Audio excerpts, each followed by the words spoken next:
Proč jsou barvy ve vašem životě tak důležité? Proč je důležité vytvořit dokonalé barevné schéma pro váš prostor?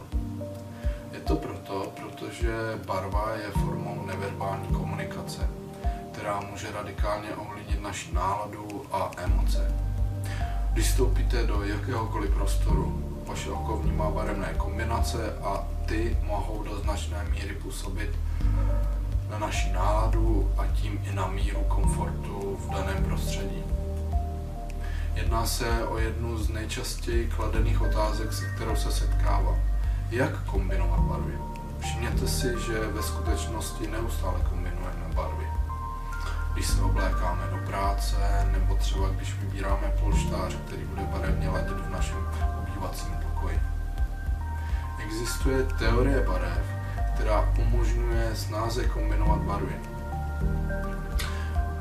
Ve skutečnosti se jedná o primární lekci designu, která značně slouží i pro náš každodenní život. V tomto videu se s vámi chci podělit o to, jak kombinovat barvy, jak používat barevné kolo k vytvoření dokonalého barevného schématu.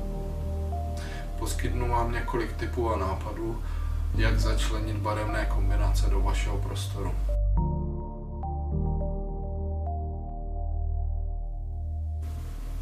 Ahoj, vítejte na kanále Architect Vizual, jmenuji se Jakub Vyhnálek a jsem interiérový návrhář a zakladatel Architect Vizual.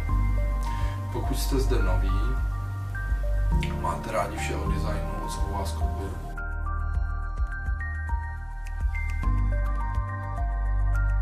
Teorie barev je věda o tom, jak interpretujeme barvy, které vidíme kolem sebe a reagujeme na konkrétní barevné schéma a proporce.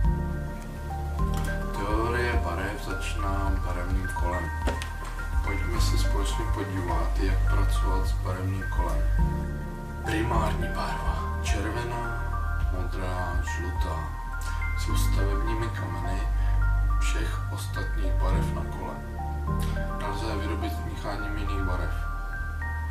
Sekundární barvy. To jsou ty, které lze vytvořit smícháním dvou základních barev. Tyto barvy jsou oranžová, zelená a fialová.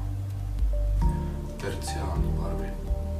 Jsou to barvy, které lze vytvořit smícháním primárních a sekundárních barev.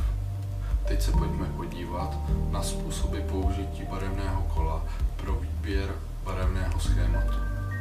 Můžeme vytvořit analogické barevné schéma, které používá 3 nebo více barev, které se nachází na barevném kole vedle sebe.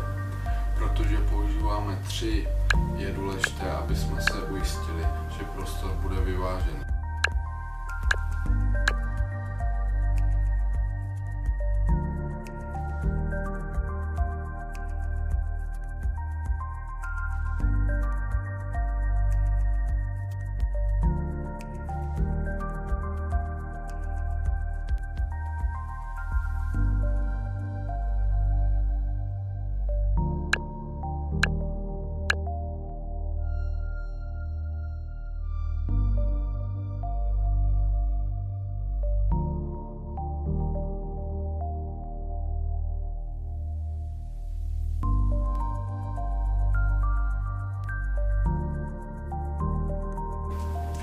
Budete chtít začlenit pravidlo 60-30-10 pro zachování dobrého poměru mezi barvami.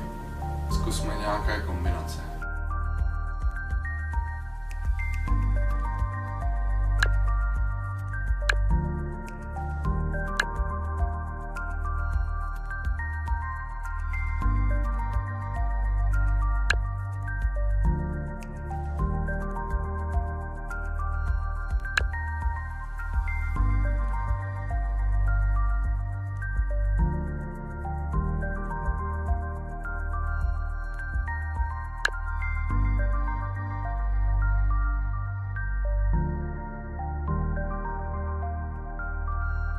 Možná jste ten typ člověka jako já, který dává přednost neutrálním barvám pro celkový vzhled interiéru.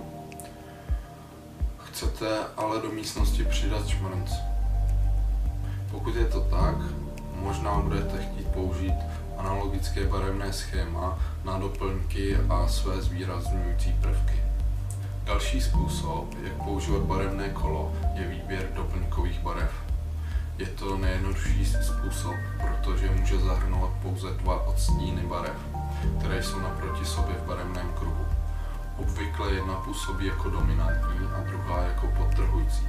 Jsou extrémně kontrastní, takže musíme být opatrní, jak je budeme používat. Protože vnášejí do prostoru silnou energii, je dobrý nápad je používat v malých dávkách.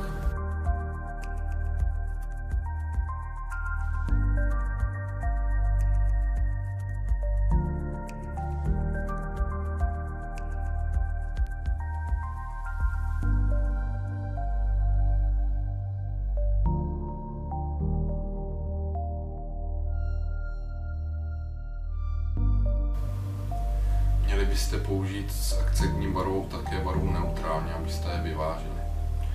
Stejně jako při použití analogického schématu, i v tomto schématu můžeme přidat trochu barvy do neutrálního prostoru a použít ve 2 kontrastních barvách v doplňcích.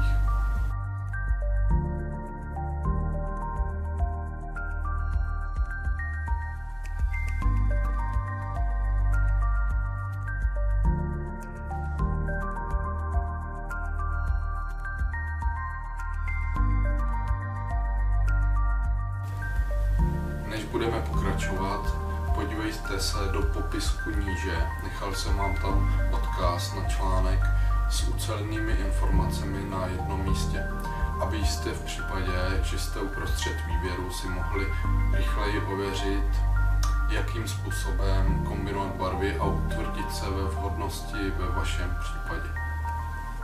Monochromatické barevné schéma vychází z jedné barvy, ke které se přidá světlejší a tmavší varianta.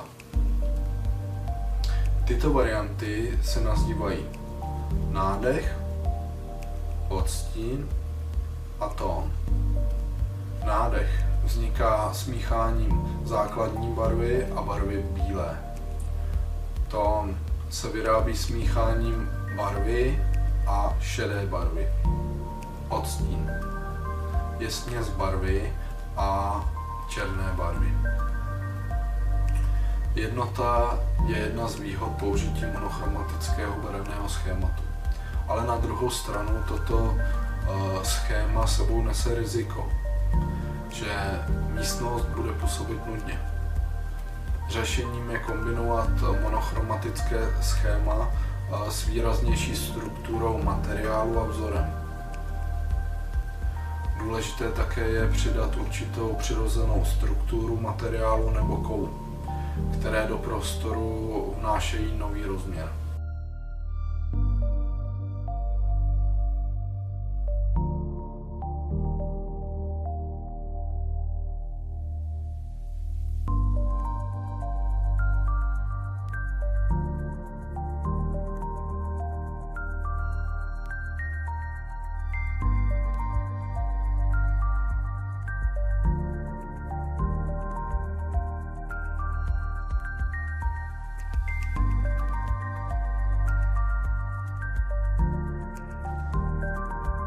Ale protože interiérový design není přísný, můžeme kombinovat různá barevná schémata ve stejném prostoru.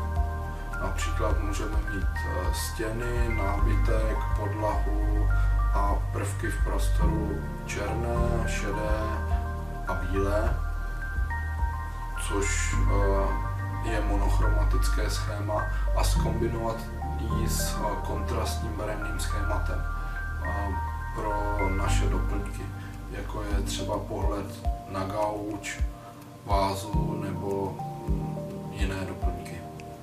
Několik důležitých tipů navíc. Pokud chcete spojit prostor v celém domě či bytu, přidejte akcentní barvy. Mohou být různé a jejich provázanost napříč místnostmi pomůže propojit a sjednotit všechny do jednoho harmonického celku. Zejména v domácnostech, které mají koncept otevřeného prostoru.